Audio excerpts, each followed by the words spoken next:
Last lecture में हम discuss कर रहे थे एप्लीकेशन ऑफ इंडक्टिव इफेक्ट को, तो उसी को कंटिन्यू करने वाले हैं हम इस लेक्चर में। हमने स्टेबिलिटी ऑफ कार्बोकेटायन तक कंप्लीट कर लिया था। अब हम नेक्स्ट एप्लीकेशन डिस्कस करेंगे, दैट इज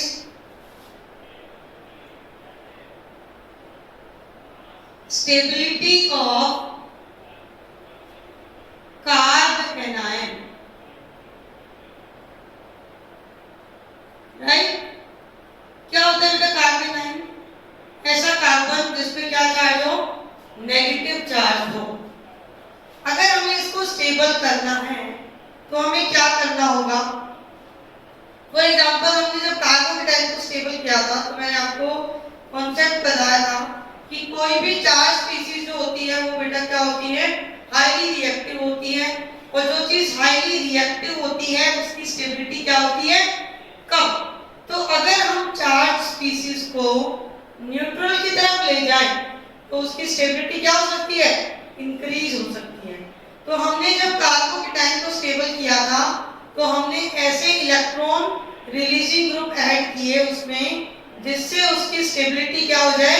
इनहेंस हो जाए। बट अगर हम कार्ब एनायन की बात करें तो कार्ब एनायन की स्टेबिलिटी को अगर हमें डिस्कस करना है तो बिल्कुल अपोजिट हो जाएगा। क्या? Stability of carb anion is directly proportional to the minus I effect and inversely proportional to the plus I effect. Right, कभी उसकी डेंसिटी नेगेटिव चार्ज की कम हो जाएगी माइनस I से, वो न्यूट्रल की तरफ जाएगा और वो स्टेबिलिटी की तरफ मूव करेगा। एग्जांपल इसके समझते हैं। मान लो हमारे पास है एक CH3 माइनस, एक है हमारे पास CD3 माइनस, एक हमारे पास है CD3 माइनस। अगर मुझे इनकी स्टेबिलिटी का ऑर्डर देखना हो तो यहाँ पे हाइड्रोजन, ड्यूटेरियम और ट्राइटियम में वेरिएशन आता है, और आपको पता होगा कि प्लस आई के ऑर्डर में आते हैं ये ग्रुप। हाइड्रोजन, ड्यूटेरियम और ट्राइटियम का प्लस आई इफेक्ट कुछ इस टाइप का होता है। जिस एटम का प्लस आई ज्यादा होगा वो कार्ब एनायन की स्टेबिलिटी को क्या करेगा बेटा? डिक्रीज करेगा। क्योंकि हम क्या चाहते हैं कि माइनस आई जो है वो इंक्रीज हो, प्लस आई जो है वो क्या हो? डिक्रीज हो। तो प्लस आई का ऑर्डर अगर ये है तो हमारी स्टेबिलिटी ऑफ कार्ब एनायन का ऑर्डर क्या ये हो जाएगा? क्या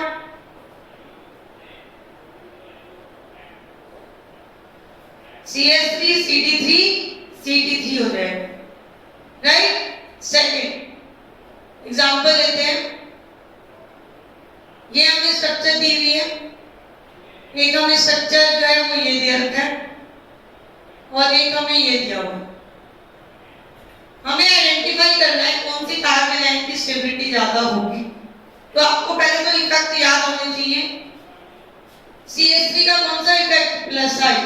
ट्रिपल बॉन्ड का कौन सा इफेक्ट? माइनस आई। डबल बॉन्ड का भी माइनस आई। जिसका माइनस आई ज्यादा उसके कार्ब एनायन की स्टेबिलिटी ज्यादा। मैं इसका मतलब क्या हो गया कि हमारे सेकंड वाले की स्टेबिलिटी सबसे ज्यादा होगी, फिर थर्ड, और सबसे कम स्टेबिलिटी किसकी हो जाएगी? 1 की हो जाएगी। क्लियर है? चलो एक और एग्जांपल लेते हैं। ये है हमारे पास CH3 माइनस, ये है हमारे पास CH2 CH3, ये हमारे पास है 2 मिथाइल ग्रुप, और ये हमारे पास है ऐसा ग्रुप जिसमें मैं 3 मिथाइल ग्रुप को ऐड कर रहा हूं। मुझे बताओ, जैसे जैसे मिथाइल ग्रुप का नंबर इंक्रीज होगा प्लस आई इंक्रीज होगा क्या? और प्लस आई से स्टेबिलिटी क्या हो जाएगी? डिक्रीज। तो ऑर्डर क्या हो जाएगा? 1 2 3 एंड 4 इसका ऑर्डर हो जाएगा। कोई डिफिकल्टी? ओके, नेक्स्ट एग्जांपल लेते हैं। चेक करना कि किसकी स्टेबिलिटी ज्यादा होगी। एक ये हमें कार्ब एनायन दिया हुआ है और एक ये हमें कार्ब एनायन दिया हुआ है। मैंने क्या बताया था आपको? प्लस आई में भी बताया था कि आप सबसे पहले तो कॉमन ग्रुप को आइडेंटिफाई कर लो, हो गया। उसके बाद जो रिमेनिंग ग्रुप है उसका इफेक्ट चेक कर लो। ये कौन सा इफेक्ट वाला ग्रुप है? प्लस। ये कौन से वाले इफेक्ट का ग्रुप है? Minus I. तो स्टेबिलिटी किसकी ज्यादा हो जाएगी? सेकंड की ज्यादा हो जाएगी, किससे? फर्स्ट से। Very good. नेक्स्ट एग्जांपल, एक फ्लोरीन मैंने यहां ऐड कर दिया और दूसरे केस में फ्लोरीन मैंने यहां पे ऐड कर दिया। अब स्टेबिलिटी का ऑर्डर क्या होगा? क्योंकि अब तो मैंने दोनों ही माइनस आई वाले ग्रुप को ऐड किया हुआ है, तो मुझे ये बताओ क्या inductive effect distance dependent effect होता है क्या? अगर वो डिस्टेंस डिपेंडेंट इफेक्ट है, मींस माइनस आई वाला ग्रुप अगर क्लोज हुआ उसका इफेक्टिवनेस जो है वो ज्यादा होगा। तो मतलब यहाँ पे माइनस आई ज्यादा डोमिनेंट होगा, मतलब ज्यादा इफेक्टिवली लग रहा होगा as compared to this minus I. तो हम बोल सकते हैं 1 इज ग्रेटर देन 2। क्लियर है? एक और एग्जांपल लेते हैं। यहां पे फ्लोरीन लगा दिया मैंने, नेक्स्ट में मैंने NO2 लगा दिया। अब डिस्टेंस इक्वल, डीएनपी रूल किया था हमने कार्बोकेटाइन में, डिस्टेंस इक्वल। अब अगर हम कंपेयर करें तो NO2 का माइनस आई ज्यादा होता है, तो सेकंड की स्टेबिलिटी ज्यादा हो जाएगी, किससे? फर्स्ट से। और लेते हैं एग्जांपल,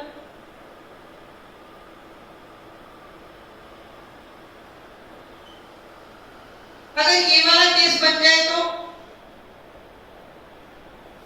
अब किसकी स्टेबिलिटी ज्यादा होगी? मैंने आपको डीएनपी रूल में बताया था, distance is more dominant than number, number is more dominant than power. तो डिस्टेंस तो माइनस आई ग्रुप की हमारे कार्बोनाइन से इक्वल है। अगर बात करें नंबर की, तो नंबर फर्स्ट केस में ज्यादा है, दैट मीन फर्स्ट केस में माइनस आई ज्यादा इफेक्टिव होगा। अगर माइनस आई ज्यादा इफेक्टिव होगा तो हम बोल सकते हैं कि 1 is greater than 2। Any doubt? चलो नेक्स्ट एग्जांपल सॉल्व करके बताऊंगे। एक ये हमने कार्बोनाइन दिया हुआ है, एक ये हमने दिया हुआ है और एक ये हमने दिया हुआ है। किसकी स्टेबिलिटी ज्यादा है? जल्दी से आंसर आना चाहिए। किसकी स्टेबिलिटी ज्यादा है? जहां पे डबल बॉन्ड ज्यादा नंबर में होंगे वहां पे माइनस आई ज्यादा होगा क्या? और जहां माइनस आई ज्यादा होगा वहां स्टेबिलिटी ज्यादा होगी। तो ये क्या हो जाएगा? 3 to 1 हो जाएगा। क्लियर है? अब एक क्वेश्चन दे देते हैं आपको जिसमें डीएनपी रूल अप्लाई हो रहा हो, ताकि आपकी प्रैक्टिस भी हो जाए डीएनपी रूल की। तो मैं कुछ क्वेश्चन देती हूँ स्टेबिलिटी ऑफ कार्बोनाइन पे। आपने स्क्रीनशॉट तो ले ही लिया होगा।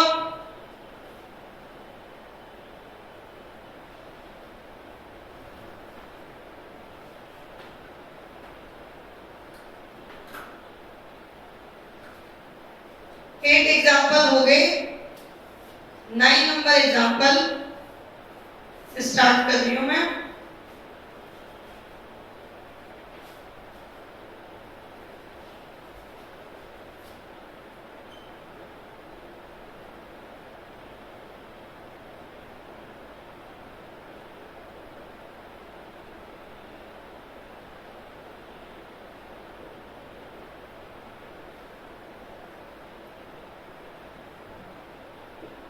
देखते हैं किसका सबसे पहले आंसर आता है।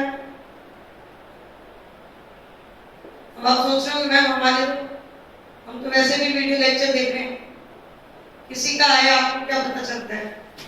बट आपको खुद को तो पता चलेगा कि आप कितने कम टाइम में क्वेश्चन को सॉल्व कर पा रहे हो।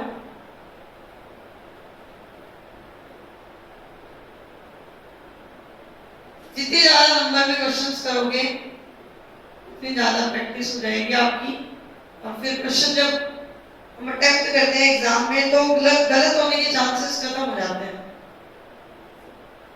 तो ज्यादा से ज्यादा प्रैक्टिस किया करो और जब मैं एग्जांपल दूं तो फटाफट से सॉल्व किया करो। तो एक डीएनपी का क्वेश्चन ले लेते हैं 13 में।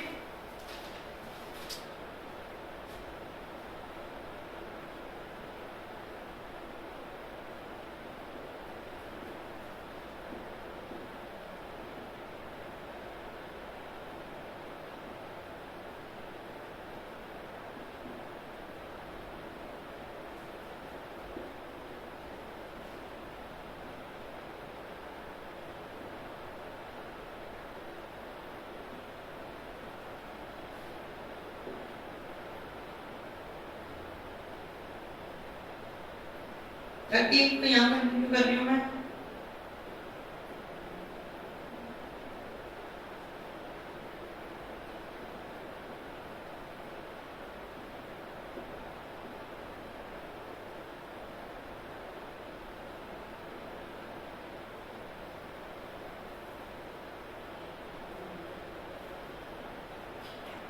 ये 5 स्ट्रक्चर है, ये डीएनपी रूल का क्वेश्चन दिया है, जल्दी से सॉल्व करके बता दीजिए। वीडियो को पॉज कर लो, सॉल्व कर लो।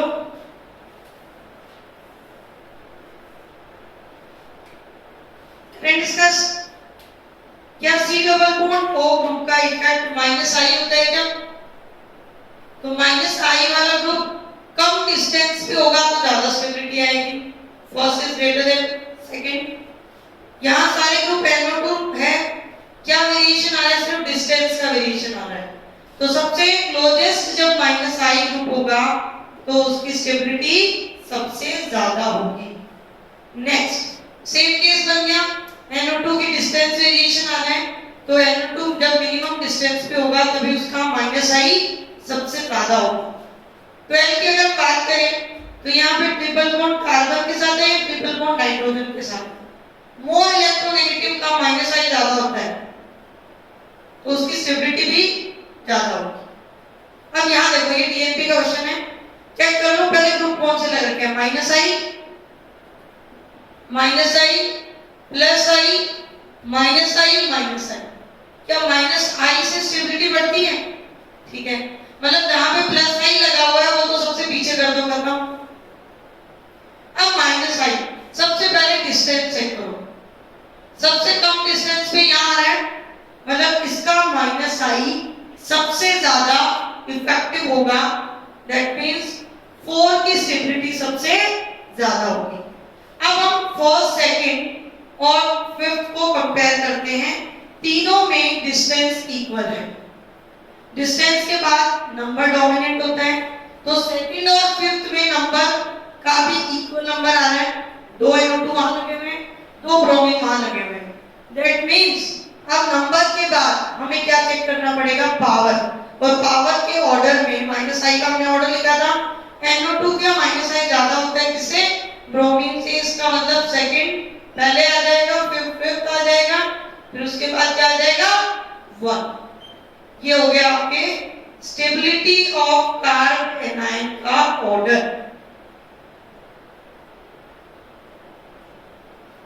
बात क्लियर हुई? अब हम नेक्स्ट एप्लीकेशन पे आते हैं, that is stability of free radical. Right of the heading, stability of free radical. Free radical species हमने कैसे बनाई थी, याद करो। जब हमने किसी बॉन्ड का होमोलाइसिस किया था तो उस होमोलाइसिस के बाद जो प्रोडक्ट में हमें स्पीसीज मिली उसी का नाम क्या है बेटा? Free radical species, odd electron species भी बोलते हैं इनको। ठीक है, अब हमारे इस कार्बन फ्री रेडिकल को चेक करो बेटा, कितने इलेक्ट्रॉन है इसके पास? 7 इलेक्ट्रॉन। कितने इलेक्ट्रॉन? 7 इलेक्ट्रॉन स्पीसीज हैं। मुझे ये बताओ कि 7 इलेक्ट्रॉन स्पीसीज इलेक्ट्रॉन डेफिशिएंट होगी क्या? बिल्कुल होगी। जैसे हमारा कार्बोकेटायन इलेक्ट्रॉन डेफिशिएंट था, सिमिलर वैसे ही हमारा फ्री रेडिकल भी इलेक्ट्रॉन डेफिशिएंट होगा। और अगर ये इलेक्ट्रॉन डेफिशिएंट है तो ये स्टेबल होने के लिए क्या ट्राई करेगा कि इसको कहीं से इलेक्ट्रॉन मिल जाए ताकि इसकी डेफिशिएंसी खत्म हो जाए और न्यूट्रल की तरफ चला जाए वो, और वो स्टेबल हो जाए। तो क्या मैं ये बोल दूं कि फ्री रेडिकल की स्टेबिलिटी जो है वो प्लस आई के प्रोपोर्शनल होगी और माइनस आई के इनवर्सली प्रोपोर्शनल होगी? इस बात में किसी को डाउट नहीं है? बहुत अच्छी बात है। तो मैं अगर आपको फ्री रेडिकल दे दूं ऐसे बना के, तो आप मुझे स्टेबिलिटी का ऑर्डर बता दोगे, क्योंकि आपको पता है प्लस आई सबसे ज्यादा इफेक्टिव होना चाहिए। P का सबसे ज्यादा होता है, फिर D, फिर H। तो क्या थर्ड फ्री रेडिकल की स्टेबिलिटी सबसे ज्यादा होगी क्या? बिल्कुल होगी। समझ आ रहा है? अच्छा, एक मैंने फ्री रेडिकल लिया CH3, एक लिया मैंने CH3CH2, एक लिया मैंने 2 डिग्री फ्री रेडिकल, ये 1 डिग्री है, ये 2 डिग्री है, और एक लिया मैंने 3 डिग्री फ्री रेडिकल। कैसे बोला मैंने इनको? 1 degree, 2 degree, 3 degree free radical वाले कार्बन की डिग्री को बोल दिया मैंने। फ्री रेडिकल वाला कार्बन एक कार्बन से कनेक्टेड है 1 डिग्री, दो कार्बन से कनेक्टेड है 2 डिग्री, 3 कार्बन से कनेक्टेड है 3 डिग्री। तो यहां पे मुझे बताओ कि स्टेबिलिटी का ऑर्डर क्या होगा? जहां पे मिथाइल सबसे ज्यादा ग्रुप होंगे वहां पे प्लस आई ज्यादा होगा, तो उसकी स्टेबिलिटी ज्यादा होगी। मतलब 4 की स्टेबिलिटी सबसे ज्यादा, फिर थर्ड, फिर सेकंड, फिर फर्स्ट। ये इसकी स्टेबिलिटी का ऑर्डर होगा। क्लियर? चलो और एग्जांपल लेते हैं। ये फ्री रेडिकल यहां पे मिथाइल लगा हुआ है, ये फ्री रेडिकल यहां मिथाइल लगा हुआ है, और एक फ्री रेडिकल और है जिसके साथ में NO2 लगा हुआ है। ठीक है? और एक और फ्री रेडिकल है जिसमें NO2 हमने इस पोजीशन पे लगा दिया। इन चार मॉलिक्यूल को हमें स्टेबिलिटी ऑर्डर से अरेंज करना है, तो क्या होगा ऑर्डर जरा बताइए मुझे। CH3 का प्लस आई, इसका भी प्लस आई, माइनस आई, माइनस आई। माइनस आई से स्टेबिलिटी मॉलिक्यूल की क्या हो जाएगी? डिक्रीज हो जाएगी। अगर डिक्रीज हो जाएगी मतलब फर्स्ट और सेकंड सबसे पहले आएंगे। अब प्लस आई ज्यादा होना चाहिए क्या? कम डिस्टेंस पे प्लस आई ज्यादा होगा, तो हम बोल सकते हैं 1 इज ग्रेटर देन 2 एंड इनमें आ गए। माइनस आई को कम रखना है, तो माइनस आई कम कब कैसे होगा?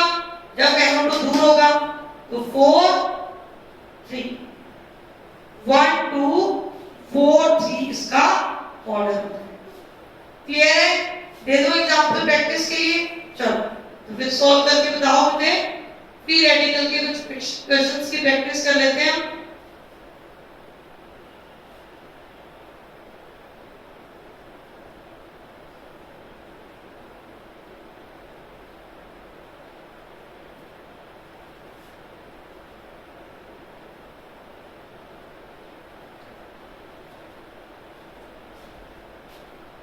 नोट तो कर ही रहे हो तुम लोग।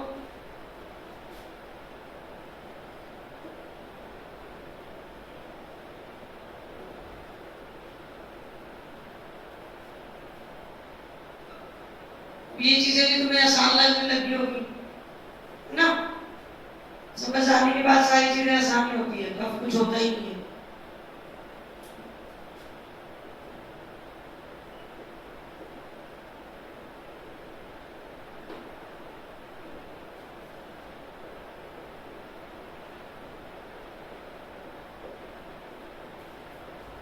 जल्दी से सॉल्व करो। देखते क्या आता है आपका ऑर्डर, सही करते हो गलत करते हो।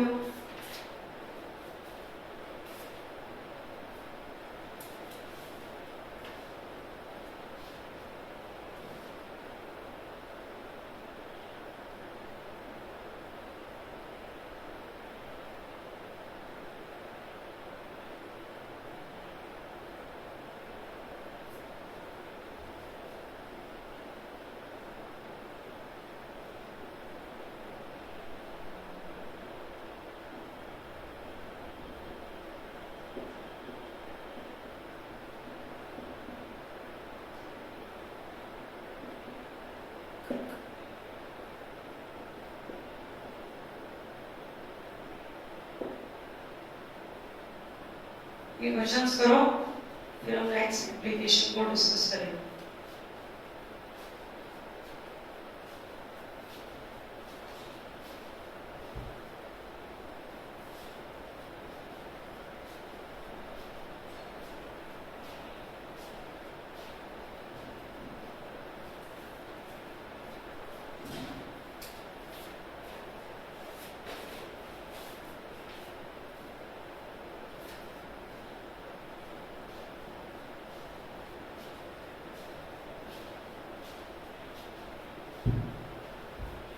Can I discuss? NO2 minus I, bromine minus I, CH3 plus I. सबसे ज्यादा स्टेबल 3, किसका माइनस आई कम, उसकी स्टेबिलिटी ज्यादा, तो 3 2 1 ही क्या होगा आपने गुड। यहाँ पे ऑर्डर ये हो जाएगा कि CD3 का प्लस आई सबसे ज्यादा होगा, वेरी गुड। यहाँ चेक किया जाए तो 3 डिग्री 2 डिग्री 1 डिग्री, तो ऑर्डर ये हो जाएगा। यहाँ पे अगर रिलेशन चेक करें तो सबसे ज्यादा स्टेबल तो होगा 4, अगर ये 1 है, ये 2 है, ये 3 है, ये 4 है, तो फोर्थ नंबर पे प्लस आई वाले ग्रुप लगे हुए हैं, ठीक है बेटा। अगर प्लस आई वाले ग्रुप लगे हैं मतलब 4 सबसे ज्यादा स्टेबल होगा। अब इनमें देखें तो 1 नंबर उससे पहले आएगा, हमें माइनस आई को कम रखना है। यहाँ तो माइनस आई बहुत बढ़ गया तो स्टेबिलिटी सबसे कम कर देगा। ऑर्डर क्या हो जाएगा बेटा 4 1 2 3, इसका ऑर्डर हो जाएगा। क्लियर। नेक्स्ट एप्लीकेशन जो हम डिस्कस करेंगे वो होगी हमारी एसिडिक स्ट्रेंथ। तो पहले आप जल्दी से आंसर नोट कर लो, फिर हम नेक्स्ट एप्लीकेशन पे आएंगे। Next application of inductive effect हम डिस्कस कर रहे हैं।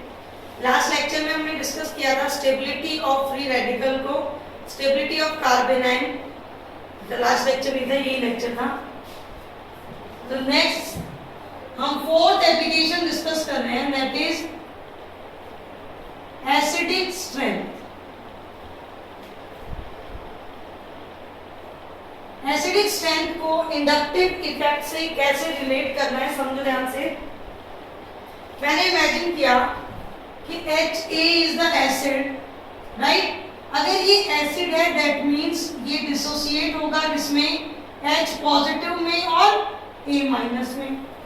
अगर किसी कंपाउंड की आप एसिडिक स्ट्रेंथ मेजर करना चाहते हो, क्योंकि तुमने आयनिक इक्विलिब्रियम चैप्टर पढ़ लिया, तो आपको पता है आप कैसे बताते हो एसिडिक स्ट्रेंथ को, pH को मेजरमेंट करके, है ना।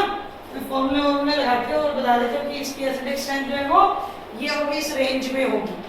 बट यहाँ हम ऑर्गेनिक में तो कोई फॉर्मूला यूज करने वाले है नहीं, हमें सिर्फ इंडक्टिव इफेक्ट की हेल्प से ये फाइंड आउट करना है कि एसिड, अगर हमें 2 एसिड दे रखे हैं तो किस एसिड की एसिडिक स्ट्रेंथ ज्यादा होगी, किसकी कम होगी।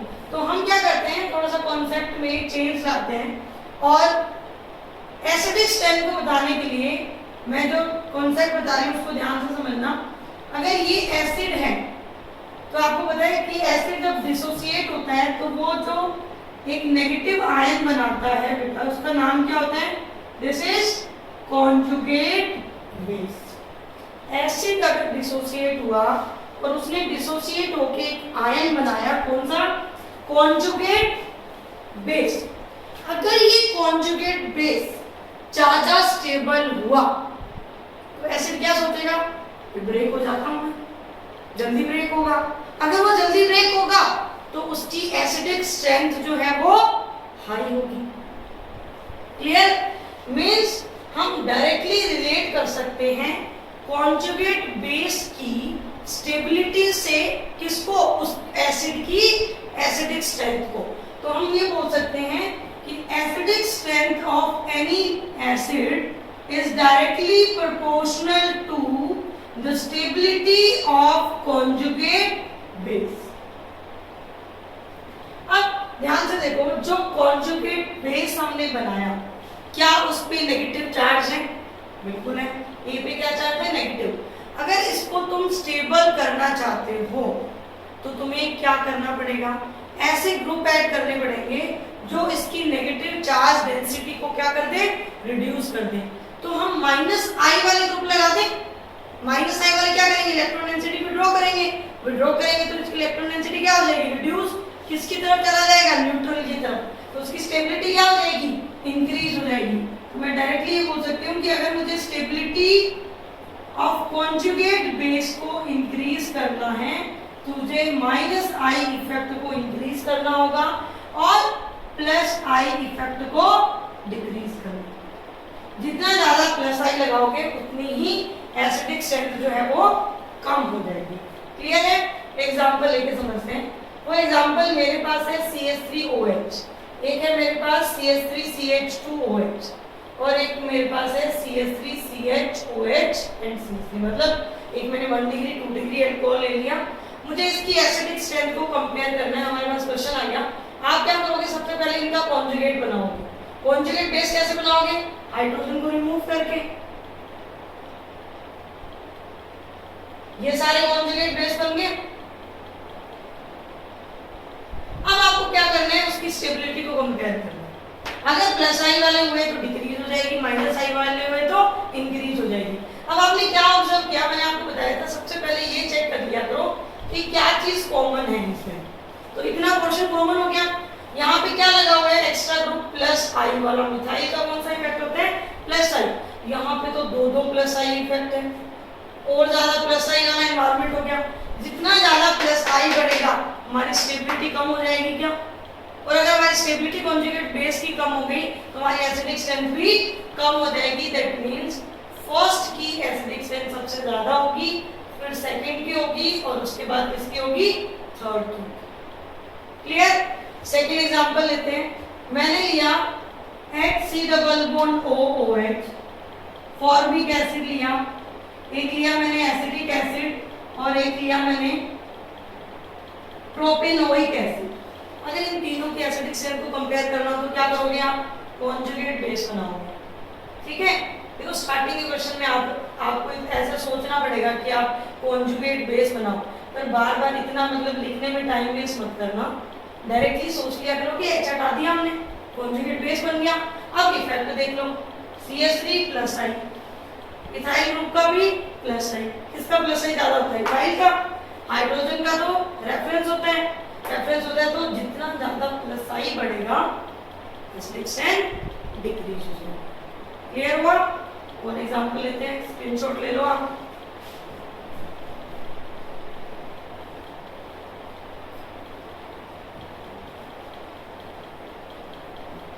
थर्ड एग्जांपल देखो, मैंने लगा दिया यहाँ पे फ्लोरीन और एक मैंने केस बना दिया NO2।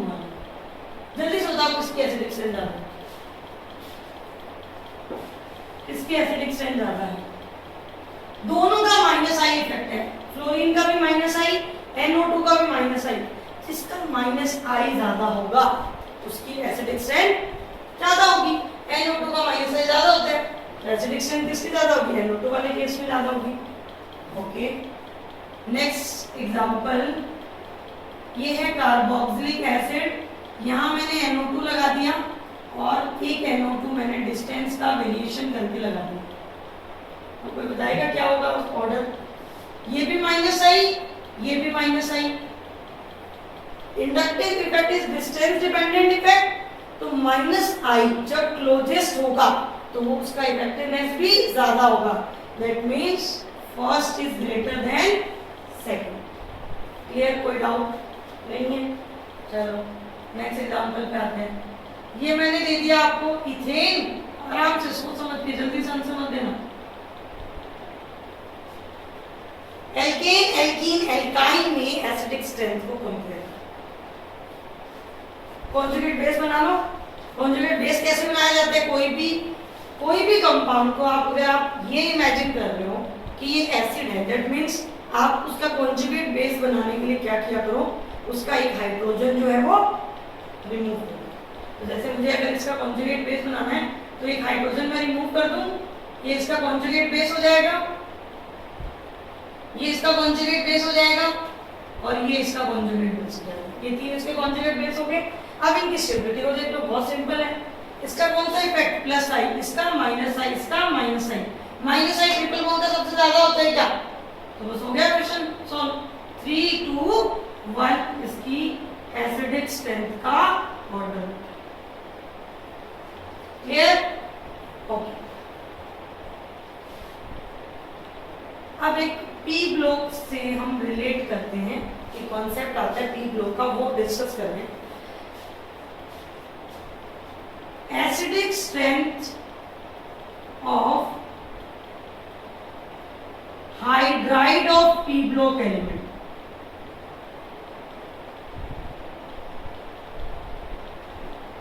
Hydride of P block elements कि एसिडिक स्ट्रेंथ को जब कंपेयर किया जाता है, ये चीजें ध्यान रखिए, नोट में लिख दिया मैंने, तो चाहे तुम लेफ्ट टू राइट जाओ, चाहे तुम अप टू डाउन जाओ, दोनों केस में एसिडिक स्ट्रेंथ इंक्रीज होती है। दोनों केस में एसिडिक स्ट्रेंथ क्या होती है? इंक्रीज होती है। कैसे होती है समझते हैं। अब मैंने पहले ले लेते हैं लेफ्ट टू राइट वाले एग्जांपल। जैसे मैंने लिया 6th वाला क्वेश्चन बना लेते हैं इसको। ये लिया मैंने CH4, कार्बन का हाइड्राइड हो गया, कार्बन के बाद नाइट्रोजन का हाइड्राइड NH3 हो गया, ठीक है, ऑक्सीजन H2 हो गया और ये हो गया HA। अगर इन सब की एसिडिक स्ट्रेंथ को चेक करना हो तो मैंने आपको समझा दिया, लेफ्ट टू राइट जाने पे एसिडिक स्ट्रेंथ जो है वो इंक्रीज होती है। क्यों इंक्रीज होती है? अगर कोई रीजन पूछ ले आपसे कि ऐसा क्यों हुआ, तो आप बिल्कुल उनको बता सकते हो कि जैसे आप लेफ्ट टू राइट जाते हो इलेक्ट्रोनेगेटिविटी इंक्रीज हो जाती है, और इलेक्ट्रोनेगेटिविटी इंक्रीज होने से -I इफेक्ट जो है वो इंक्रीज हो जाता है। दैट्स व्हाई इनकी एसिडिक स्ट्रेंथ जो है उसका ऑर्डर ये होता है, क्योंकि लेफ्ट टू राइट जाने पे इलेक्ट्रोनेगेटिविटी बढ़ती है। अब हम बात करते हैं इसकी अप टू डाउन की। मान लो मैंने ले लिया HF, HCl, HBr, HI। इनकी एसिडिक स्ट्रेंथ का ऑर्डर क्या होगा? कैसे बताओगे? HF सबसे कम, HCl, HBr, HI। कैसे पता चला? यहां से पता चला। रीजन तो पता होना चाहिए, तो मैंने बता दिया आपको। रीजन क्या है? ये देखो H और F, मान लिया ये मेरा हाइड्रोजन एटम है, ये मेरा फ्लोरीन है, ये हाइड्रोजन, ये क्लोरीन, ये हाइड्रोजन, ये ब्रोमीन, ये हाइड्रोजन, ये आयोडीन। तो मुझे बताओ कि जैसे जैसे हम यहाँ से यहाँ मूव कर रहे हैं, बॉन्ड लेंथ इंक्रीज हो रही है क्या? साइज एटम का बढ़ रहा है। बॉन्ड लेंथ क्या होती है? इंटरन्यूक्लियर डिस्टेंस, वो बढ़ रही है। अगर बॉन्ड लेंथ इंक्रीज होती है तो बॉन्ड एनर्जी क्या हो जाती है बेटा? डिक्रीज। इस बॉन्ड एनर्जी डिक्रीज होने का मतलब बॉन्ड जल्दी टूट जाएगा। जल्दी टूट जाएगा तो H+ जल्दी निकलेगा, और जल्दी निकलेगा तो एसिडिक स्ट्रेंथ बढ़ जाएगी। तो बॉन्ड एनर्जी कम होने की वजह से HI की इसकी एसिडिक स्ट्रेंथ जो होती है वो मैक्सिमम होती है इस ग्रुप में। क्लियर हुआ? नोट कर लो फटाफट से। फिर एग्जांपल देते हैं आपको प्रैक्टिस के लिए एसिडिक स्ट्रेंथ की।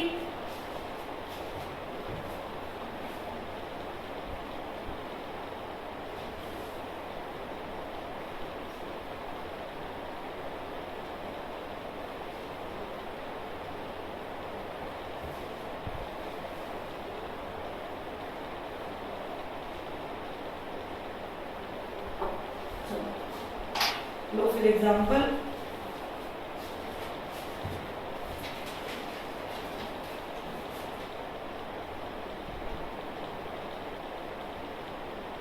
Compare the acidic strength. Question आ रहे हैं आपके सामने।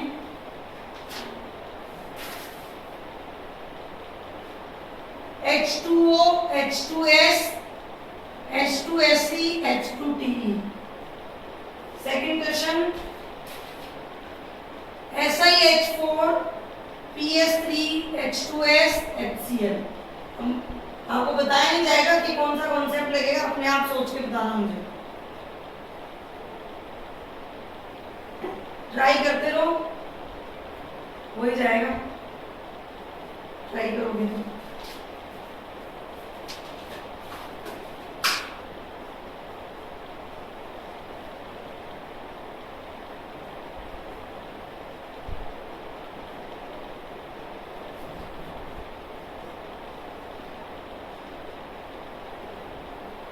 कॉन्जुगेट बेस बनाओ, स्टेबिलिटी क्या ऑर्डर से उनको अरेंज करो।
सोल्व करो। फॉर्मिक एसिड और ऑक्सैलिक एसिड में भी बताना है। 9th एग्जांपल इंपॉर्टेंट है।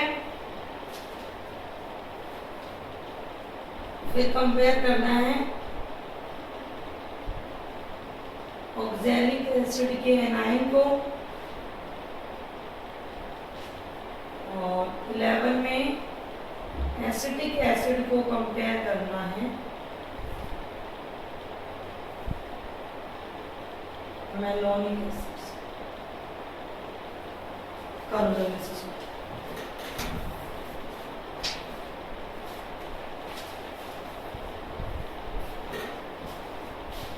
वीडियो को पॉज कर लो और सॉल्व कर लो।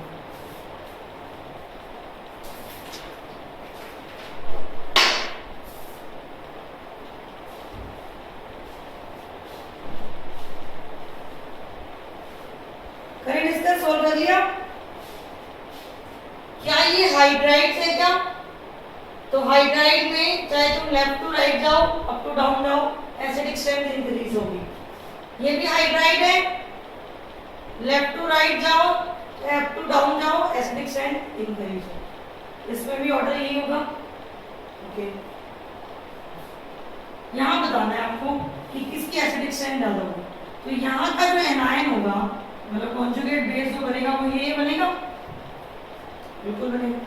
यहाँ एल्काइल ग्रुप ज्यादा है, 3 डिग्री ग्रुप जुड़ा हुआ है, 3 डिग्री का प्लस आई सबसे ज्यादा होगा, फिर 2 डिग्री का होगा, फिर 1 डिग्री का होगा। प्लस आई नहीं करना, हमें माइनस आई को बढ़ाना था, तो मतलब एसिडिक स्ट्रेंथ का ऑर्डर क्या हो जाएगा, ये हो जाएगा। कोई डाउट? ये 1 डिग्री है, ये 2 डिग्री है, ये 3 डिग्री है। अब हम नेक्स्ट पॉइंट पे आते हैं। ये सारे ग्रुप जो एडेड है ये माइनस आई वाले है ना, बस आपको माइनस आई का ऑर्डर आता है तो आप एसिडिक स्ट्रेंथ बना सकते हो। ट्रिपल बॉन्ड का ज्यादा होता है पीएच से, पीएच का एल्कीन से कम। नेक्स्ट केस में डायरेक्टली दिख रहा है कार्बन का नंबर इंक्रीज हो रहा है, कार्बन का नंबर इंक्रीज होगा तो प्लस आई इंक्रीज होगा, तो ऑर्डर क्या हो जाएगा, ये हो जाएगा। कोई डिफिकल्टी, कोई डाउट नहीं है। क्लोरीन का माइनस आई, ब्रोमीन का भी माइनस आई, इसका ज्यादा इफेक्टिव होता है, क्लोरीन का हो गया ऑर्डर। NO2 माइनस आई, डिस्टेंस वेरी कर रही है, NO2 का माइनस आई जितना ज्यादा इफेक्टिव रखोगे एसिडिक स्ट्रेंथ उतनी ही ज्यादा होगी। अब आते हैं अपन नेक्स्ट पॉइंट पे। हमें कंपेयर करना है फॉर्मिक एसिड को ऑक्सैलिक एसिड से। तो मैंने एनायन बना दिया ऐसे, हो सकता है आपने डायरेक्टली सही कर दिया हो, मैं आपको कंप्लीट एक्सप्लेन कर रही हूँ, क्या पता किस स्टूडेंट का गलत भी हो जाए। तो ये एनायन है दोनों की, मतलब कॉन्जुगेट बेस है।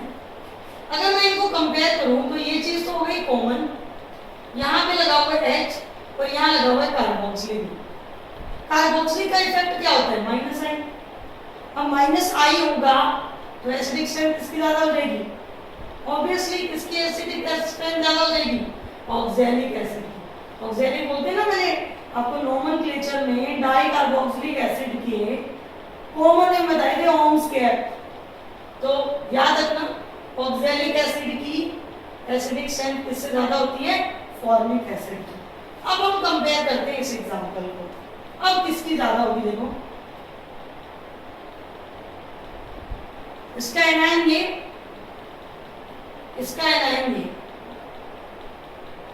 कंपेयर करें। ये चीज कॉमन, इस ग्रुप का इफेक्ट क्या होता है बेटा, प्लस आई से एसिडिक स्ट्रेंथ बढ़, इसकी क्या हो जाएगी, कम हो जाएगी। अब यहाँ आते हैं, ये क्या है, एसिटिक एसिड। इसको कंपेयर करना है हमें किससे, मेलोनिक एसिड से। क्या हो रहा है, एक ग्रुप ऐसा लगा हुआ है जिसका माइनस आई है, इसकी ज्यादा हो जाएगी, ऑब्वियसली मेलोनिक एसिड की ज्यादा हो जाएगी। कोई डिफिकल्टी, कोई डाउट, समझ में नहीं आ रहा हो तो पूछ सकते हो, समझ में आ रहा है तो बहुत अच्छी बात है। चलो, तो 2 इंपॉर्टेंट एग्जाम्पल और रह गए, उनको डिस्कस कर लेते हैं। एक क्वेश्चन तो आपसे ही करवाया जाएगा।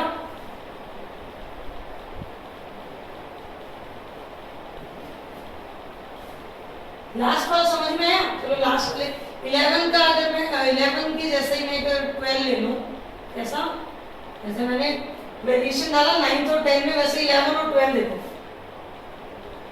मैं इसका एनाइन बना के दे दूं आपको और फिर आपसे एसिडिक स्ट्रेंथ पूछूं तो सेम वैसा ही केस हो जाएगा, क्योंकि आप जो कॉन्जुगेट बेस बनाओगे तो इसका कॉन्जुगेट बेस ये, इसका कॉन्जुगेट बेस ये वाला, तो इसका इफेक्ट कौन सा लगने लग जाएगा, प्लस साइन, तो एसिडिक स्ट्रेंथ किसकी ज्यादा हो जाएगी, फर्स्ट वाले की ज्यादा हो जाएगी। मतलब एक हाइड्रोजन जब तक नहीं निकाला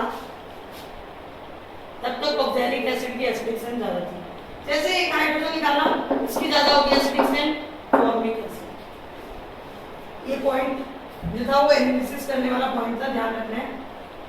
13 एग्जांपल को बेटा याद रखना। टर्मिनल एल्काइन जो होती है ये एसिटिलीन की एसिडिक स्ट्रेंथ ज्यादा होती है अमोनिया से, टू बी रिमेंबर, ध्यान रखना है, ठीक है। चलो अब एक और एग्जांपल लेते हैं जो बहुत ही इंपॉर्टेंट है। 14 एग्जांपल, और आपको दो इस टाइप के मैं एसिड दे रही हूं, एक तो ये है और एक आपके पास ये है। आपको इनकी एसिडिक स्ट्रेंथ को कंपेयर करके बताना है किसकी ज्यादा होगी। इन दोनों कंपाउंड का कॉमन नेम भी इंपॉर्टेंट है।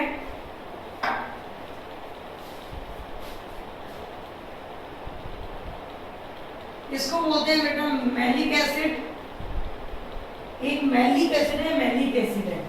मैलिक एसिड एक होता है वो एप्पल में होता है, ये दूसरा एसिड है, और ये है फ्यूमेरिक एसिड। दोनों का नाम अलग अलग है, मॉलिक्यूलर फॉर्मूला सेम है बट नाम अलग अलग है क्योंकि इनकी प्रॉपर्टीज अलग अलग है। मैलिक एंड फ्यूमेरिक एसिड की एसिडिक स्ट्रेंथ को आपको चेक करना है, किसकी ज्यादा होगी किसकी कम होगी। तो कुछ नहीं करना, वीडियो को पॉज करो, आपके देखते हैं कि आपको कुछ पुरानी चीजें भी केमिस्ट्री के दूसरे पोर्शन में से भी अगर कॉन्सेप्ट आ जाए तो क्या आप अप्लाई कर पाओगे, चेक आज पता चल जाएगा तुम्हारा।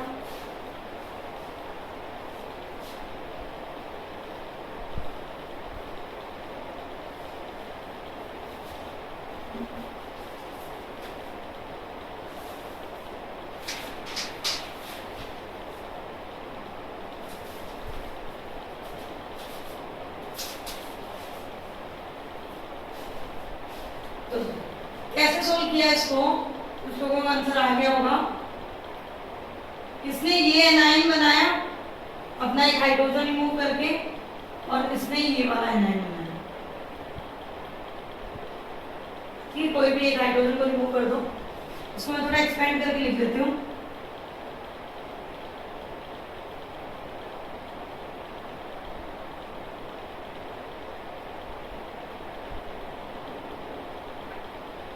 जो मैलिक एसिड का कॉन्जुगेट बेस है बेटा उसमें क्या हो सकती है, H bonding, but fumaric acid के कॉन्जुगेट बेस में H बॉन्डिंग नहीं हो सकती।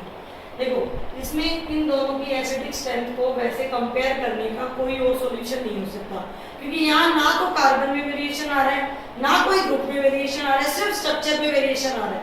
तो स्ट्रक्चर के बेसिस पे भी इन कंपाउंड की एसिडिक स्ट्रेंथ में चेंजेस मिलते हैं हमें। वो इसलिए मिलते हैं क्योंकि मैलिक एसिड का जो कॉन्जुगेट बेस होता है ना वो H बॉन्डिंग करता है। अगर वो H बॉन्डिंग करेगा तो उसकी स्टेबिलिटी बढ़ जाएगी क्या, और अगर हमारे कॉन्जुगेट बेस की स्टेबिलिटी बढ़ गई तो हमारी एसिडिक स्ट्रेंथ भी बढ़ जाएगी। इसका मतलब मैलिक एसिड की एसिडिक स्ट्रेंथ जो है वो ज्यादा होगी किससे, फ्यूमेरिक एसिड से। क्लियर है ये कहानी। आगे चलते हैं, नेक्स्ट एप्लीकेशन पे आते हैं। हम 4 तक एप्लीकेशन कर चुके हैं, अब हम नेक्स्ट एप्लीकेशन पे आ रहे हैं, बेसिक स्ट्रेंथ, इंडक्टिव इफेक्ट की next application basic strength.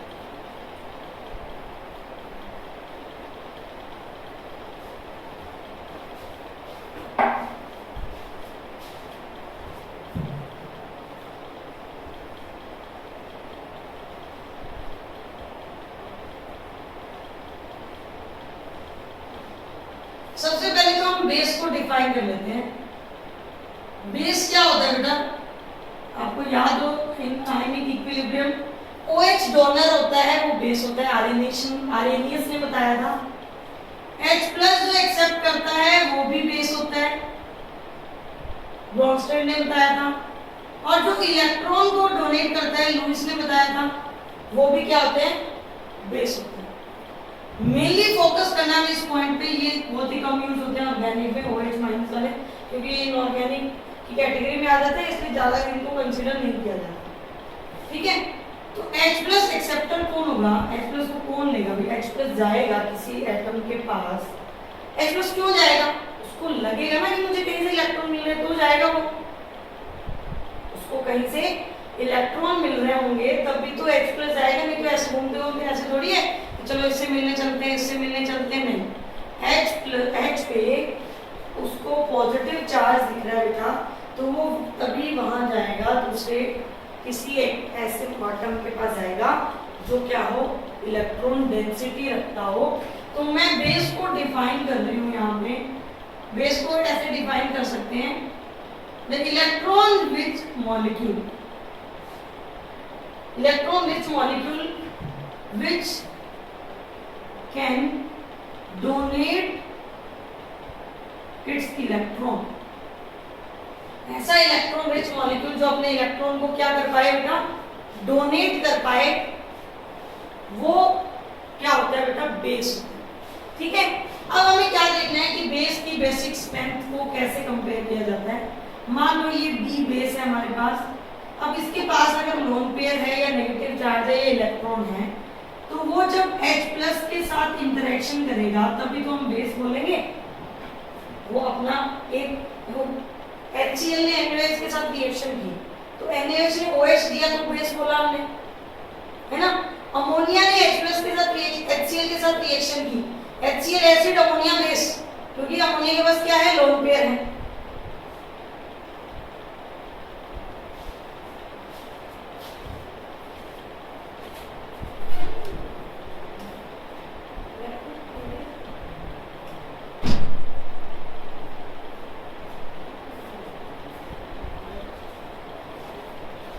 Electron rich molecule which can donate its electron pair, तो वो मॉलिक्यूल क्या होता है, बेस। तो यहाँ पे क्या होगा, जो हमारा बेस है वो इलेक्ट्रॉन को डोनेट करेगा, किसको, H प्लस को।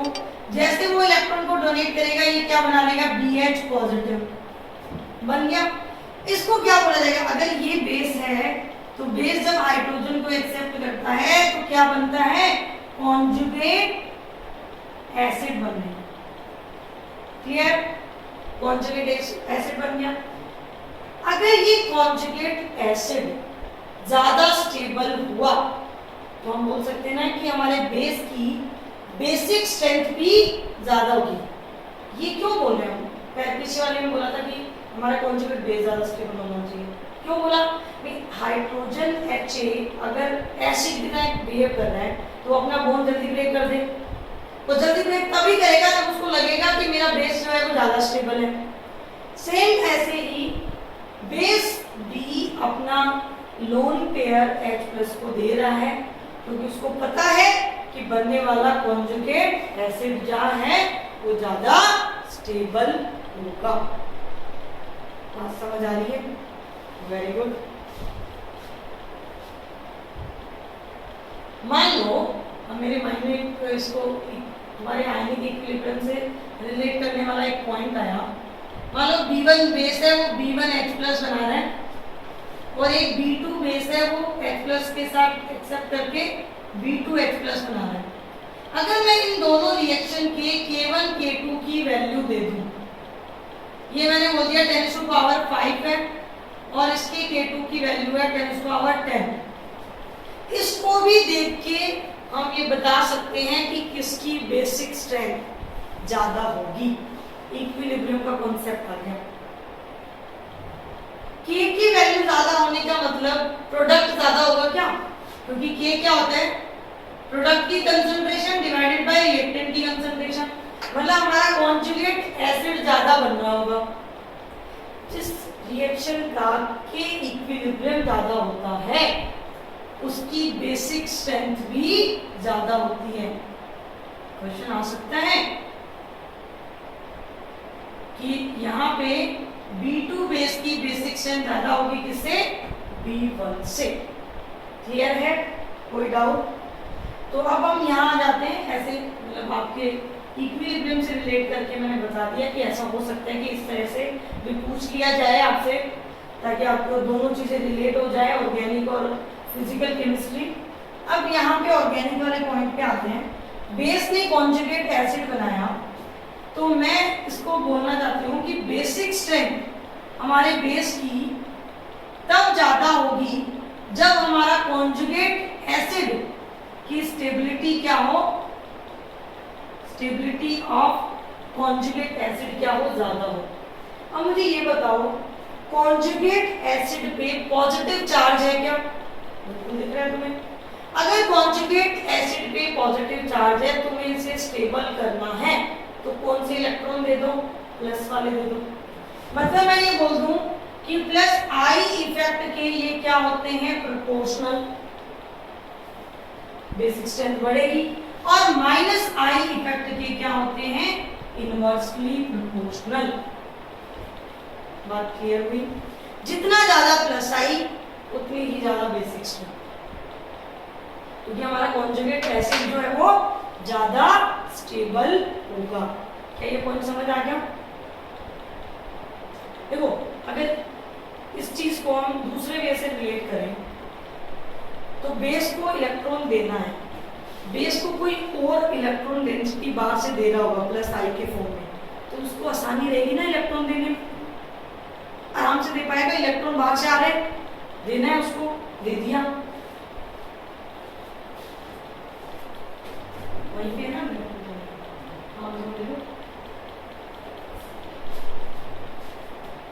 ठीक है, तो जैसे मैंने एग्जांपल लिया, एग्जांपल लेते हैं।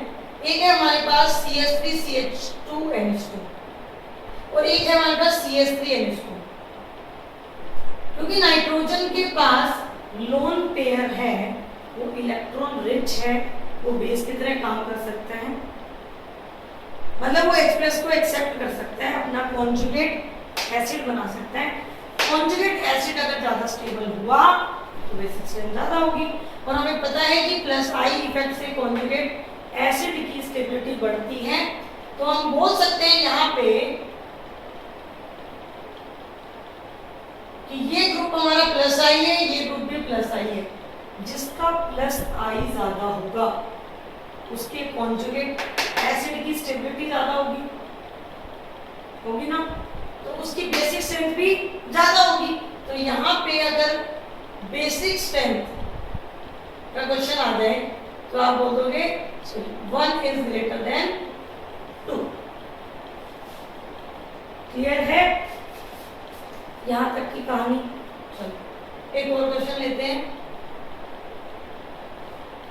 अब क्वेश्चन ऐसे भी बन के आ सकता है, इक्विलिब्रियम पढ़ लिया ना हमने। Arrange the following base in order of their KB। KB किसके लिए डिफाइन होता है? बेसिक स्ट्रेंथ के लिए डिफाइन होता है। तो ऐसा क्वेश्चन आ जाए तो कंफ्यूज मत हो ना, KB का मतलब उसने बेसिक स्ट्रेंथ का ही ऑर्डर पूछा है। तो एग्जांपल लेते हैं।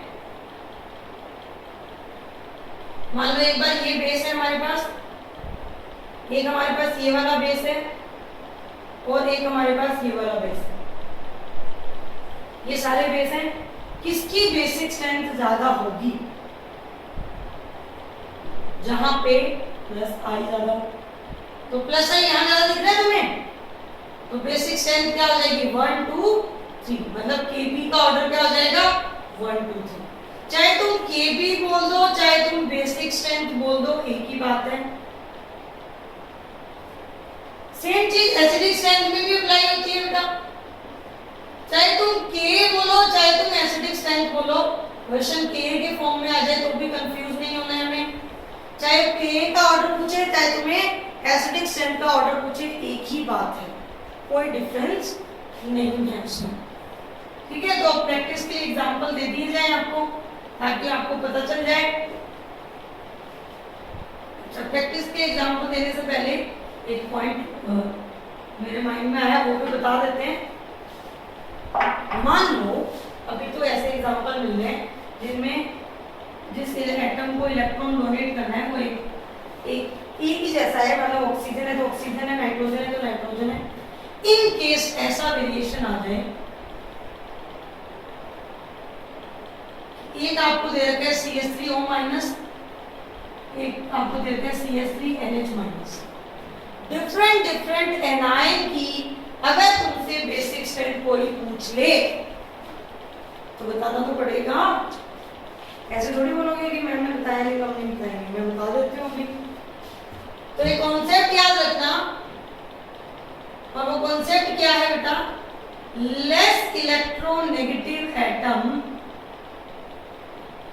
Have more tendency to donate electron. जो एटम लेस इलेक्ट्रोनेगेटिव होगा उसकी टेंडेंसी ज्यादा होगी इलेक्ट्रॉन को डोनेट करने की, और जो इलेक्ट्रॉन डोनेट करेगा, इलेक्ट्रॉन का डोनर जल्दी बहुत अच्छे से बनेगा, वही हमारा बेस क्या होगा? ज्यादा इफेक्टिव होगा। तो यहाँ पे अगर बेसिक स्ट्रेंथ का ऑर्डर आपसे पूछ लिया जाए तो आप बोल देना कि जो सेकंड है उसकी बेसिक स्ट्रेंथ है वो ज्यादा होगी। बात समझ में आई या नहीं? क्लियर? नेक्स्ट, अगर ऐसा एग्जांपल आ जाए कि एक दे दिया तुम्हें CH3O-,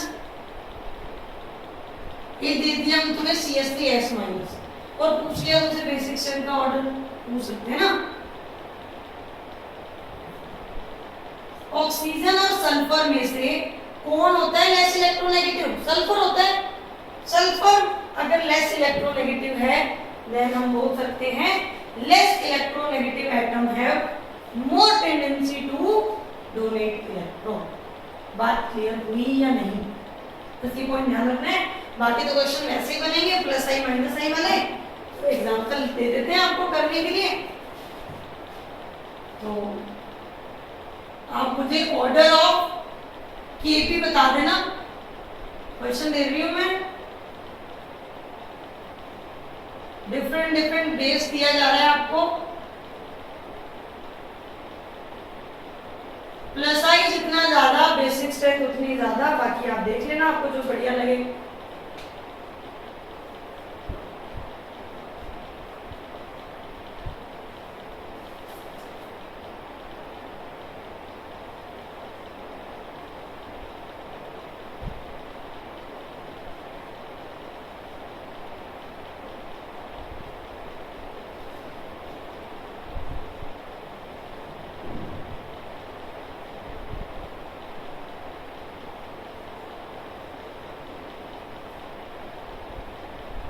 साथ सोल्व करते रहो। हाइजीन बात को नहीं भी फॉलो करोगे तो भी चलेगा।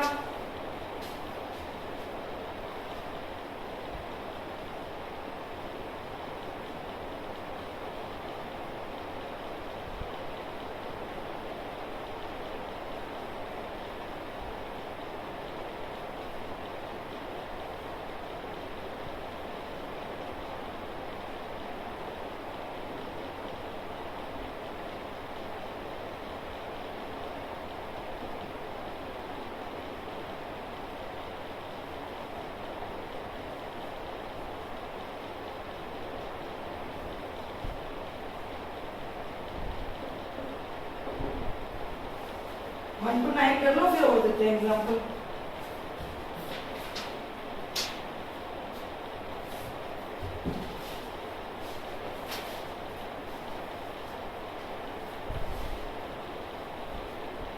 तो 4 से 9 करना है। वीडियो को पॉज करके सॉल्व कर लो।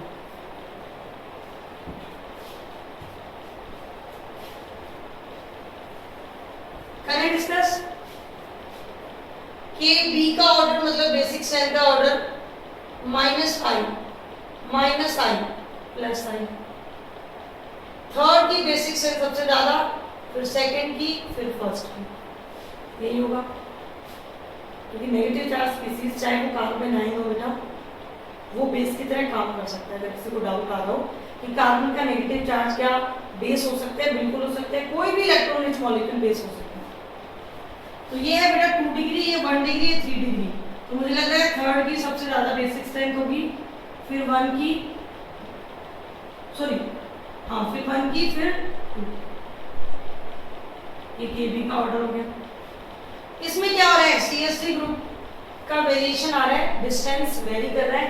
CH3 ग्रुप का इफेक्ट प्लस आई होता है, हम चाहते हैं प्लस आई मैक्सिमम रहे। मैक्सिमम किस केस में, सेकंड के केस में, फिर 3, फिर 4, सबसे कम किसमें 1, 2 3 4 1। अब आते हैं नेक्स्ट। सबसे पहले तो ये आइडेंटिफाई करो, इस क्वेश्चन में इंपॉर्टेंट क्वेश्चन है कि बेसिक एटम कौन है। बेसिक एटम बोलने का मतलब पता है क्या होता है, कि अगर मैं इसको दे दूं कि प्रोटॉन का एक मॉलिक्यूल दे दिया हमने, तो किस एटम पे जाके लगेगा, क्योंकि नाइट्रोजन के पास भी लोन पेयर है और ऑक्सीजन के पास भी लोन पेयर है। कॉन्सेप्ट याद करो, less electronegative atom have more tendency to donate the electron. इसका मतलब इसका भी बेसिक एटम नाइट्रोजन है, इसका भी बेसिक एटम नाइट्रोजन है, ठीक है बेटा। तो अब इस दूसरे वाले ग्रुप का इफेक्ट लगेगा, और ऑक्सीजन मोर इलेक्ट्रोनेगेटिव होता है, तो इसका इफेक्ट कौन सा लगेगा, माइनस आई लगेगा। माइनस आई कम होना चाहिए, दूर कर दो उसको, दूर कर दो, मतलब 1 का ज्यादा हो जाएगा, किससे, 2 से। क्लियर है। नेक्स्ट में आ जाओ, कार्बन का नंबर बढ़ता जा रहा है, बेसिक स्ट्रेंथ हो गया, बहुत आसान। नेक्स्ट में double bond minus I effect, इसमें कोई माइनस आई वाला ग्रुप नहीं है, तो बेसिक स्ट्रेंथ इसकी ज्यादा हो जाएगी, किसे, आपके पीरियड से। और देते हैं आपको एग्जांपल,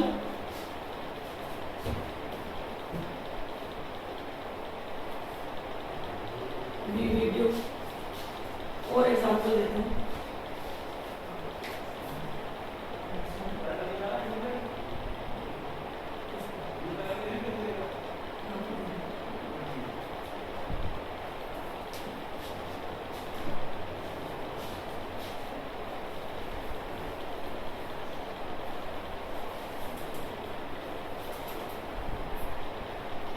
और एग्जांपल देते हैं आपको, क्योंकि 9 एग्जांपल से तो क्या ही डिसाइड हो जाएगा कि तुम्हें समझ आ गया नहीं आ गया।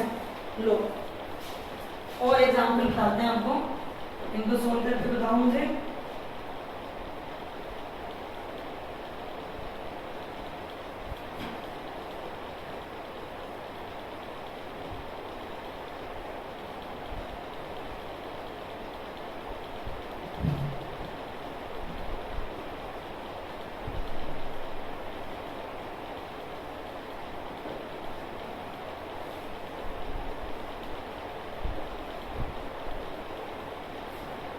नोट कर लिया करो, तो स्क्रीनशॉट लेना है, तो तुम्हें मजे हो रखे हैं, तुम्हारे नोट्स बना लेना।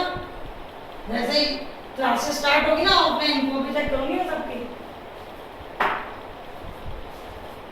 कहीं तुम सोचोगे मजे हो गए, बस सब तो मजे नहीं होंगे।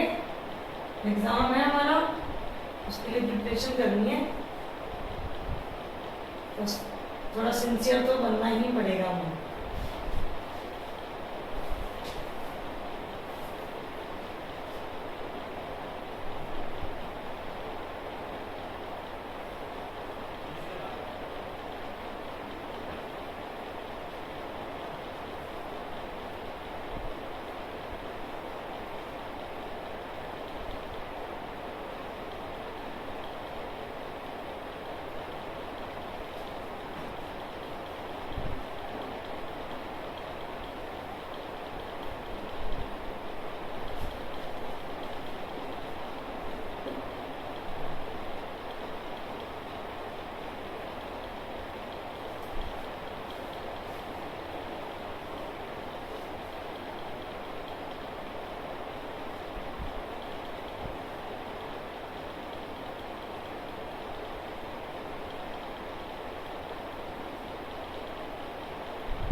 करो करो फटाफट से सॉल्व करो।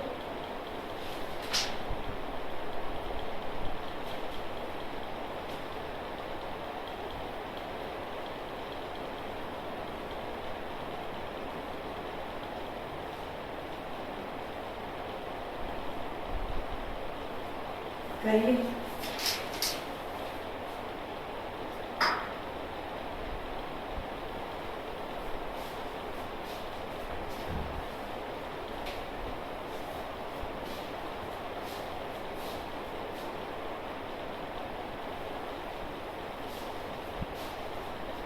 करें डिस्कस कर लिया होगा आपने। नाइट्रोजन बेसिक एटम है, triple bonded carbon -I plus I। Order यही किया आपने 1 2 3 Kb बेसिक स्ट्रेंथ का ऑर्डर, क्योंकि प्लस I ज्यादा होना चाहिए, -I कम होना चाहिए। अच्छा, इसकी बात करते हैं। बेसिक एटम ये OH का इफेक्ट -I, NH3 पॉजिटिव का इफेक्ट भी -I। NH3 पॉजिटिव का इफेक्ट -I सबसे मैक्सिमम में आता है, सबसे पहले आ जाते हैं लोग। तो -I कम होना चाहिए, कम बेचारे OH का है कंपैरेटिवली, तो ये हो जाएगा। इसकी बात करते हैं, ये चीज कॉमन होगी, दूसरे ग्रुप का इफेक्ट लगेगा -I, तो पहले वाले की बेसिक स्ट्रेंथ ज्यादा हो जाएगी। NH2 को पता क्या बोलते हैं? हाइड्रोजन। ये है अमोनिया, इसको तो आप सब जानते ही हो, और ये है हाइड्रोजन। अब आते हैं 13 एग्जाम्पल में, इसमें सही किया होगा, देखते हैं। देखो, बेसिक एटम एक ही होता है, ये देख के कंफ्यूज मत हो जाना कि भाई यहाँ पे 2 नाइट्रोजन है, दोनों नाइट्रोजन बेसिक होंगे, नहीं। बेसिक स्ट्रेंथ का मतलब क्वांटिटी नहीं होता, क्वालिटी होता है। ज्यादा नाइट्रोजन होने से बेसिक स्ट्रेंथ बढ़ जाएगी, नहीं। एक नाइट्रोजन के रिस्पेक्ट में चेक करो, अगर ये नाइट्रोजन बेसिक एटम है मेरा, तो इस वाले नाइट्रोजन का इफेक्ट लगेगा -I। अगर इफेक्ट लगेगा तो बेसिक स्ट्रेंथ फर्स्ट वाले की ज्यादा होगी। समझ आ रहा है? Very good. CH3 कौन सा इफेक्ट? +I, बेसिक स्ट्रेंथ ज्यादा हो जाएगी। ये सारे ग्रुप +I वाले लगा रखे हैं मैंने, तो आपको तो ऑर्डर पता होना चाहिए, बेसिक स्ट्रेंथ का ऑर्डर ही हो जाएगा। अच्छा, ये मिथाइल है या आइसोप्रोपाइल ग्रुप, जिसका +I ज्यादा, उसकी बेसिक स्ट्रेंथ ज्यादा। क्लोरीन का -I, तो फर्स्ट वाले केस में बेसिक स्ट्रेंथ ज्यादा हो जाएगी। क्लियर है? चलो नेक्स्ट एग्जांपल पे मूव करती हैं।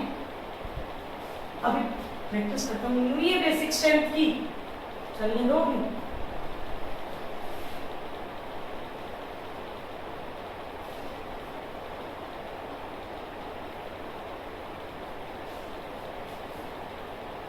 कुछ भी डिफरेंट सा आए, मतलब कुछ भी मैंने TBR वाला पॉइंट बताया, अगर कहीं भी कभी भी, तो उसको ध्यान रखना।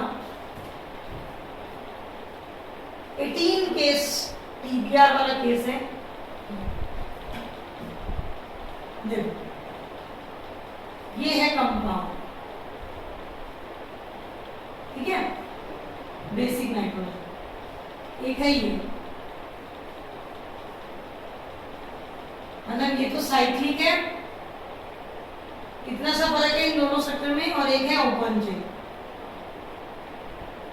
अगर बाकी सारी चीजें सिमिलर हैं, कार्बन भी सिमिलर है, बेसिक एटम भी सिमिलर है, और कंपैरिजन हो रहा है एक ओपन चेन का एक साइक्लिक से with respect to the basic strength,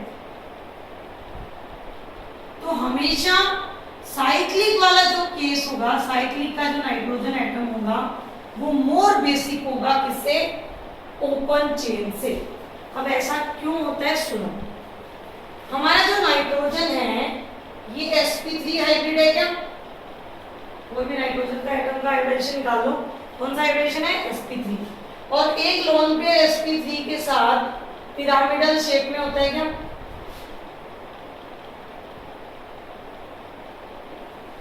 तो पहले तो मैंने बता दिया आपको कि ऐसा होता है, फिर ऐसा क्यों होता है वो सुनो।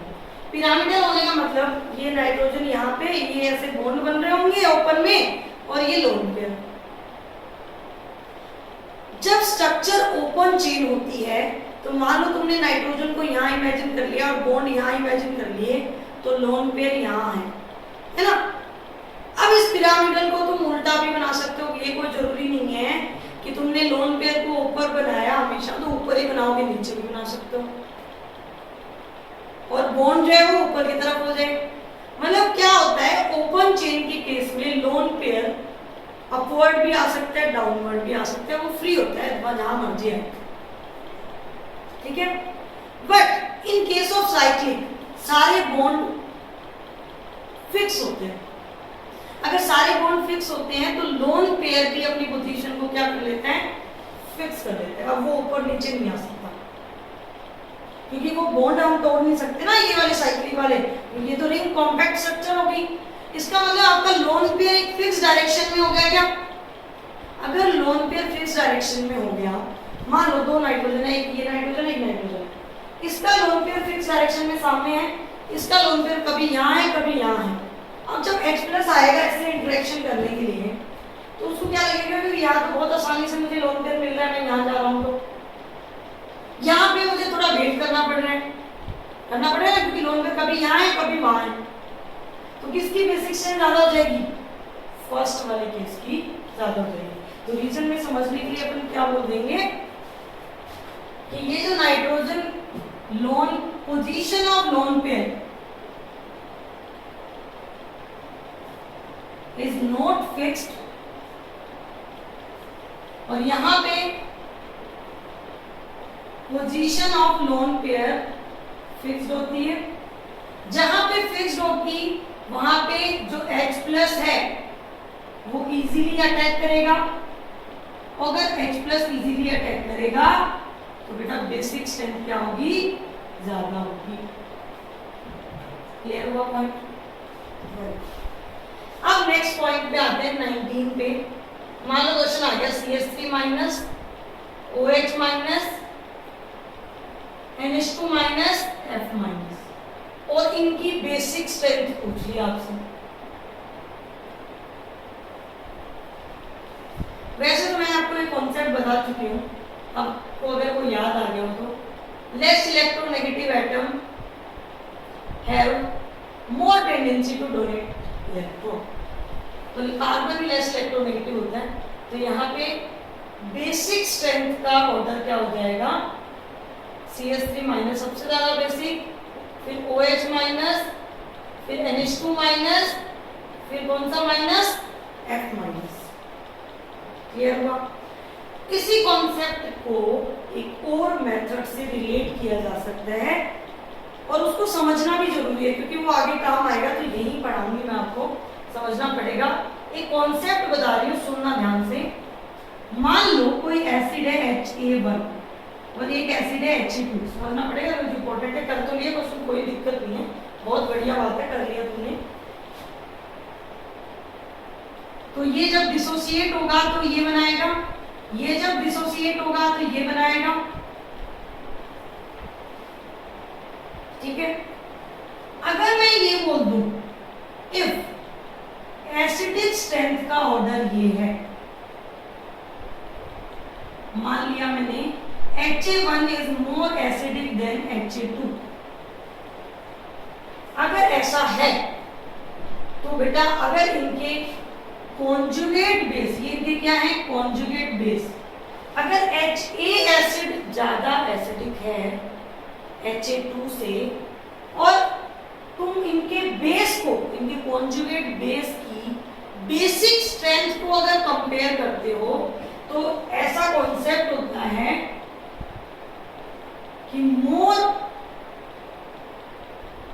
इफ एसिड इज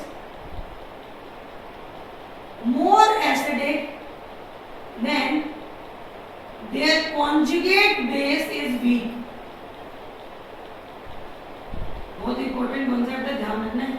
अगर कोई एसिड ज्यादा एसिडिक है तो उसका कॉन्जुगेट बेस क्या होगा बेटा? वीक होगा।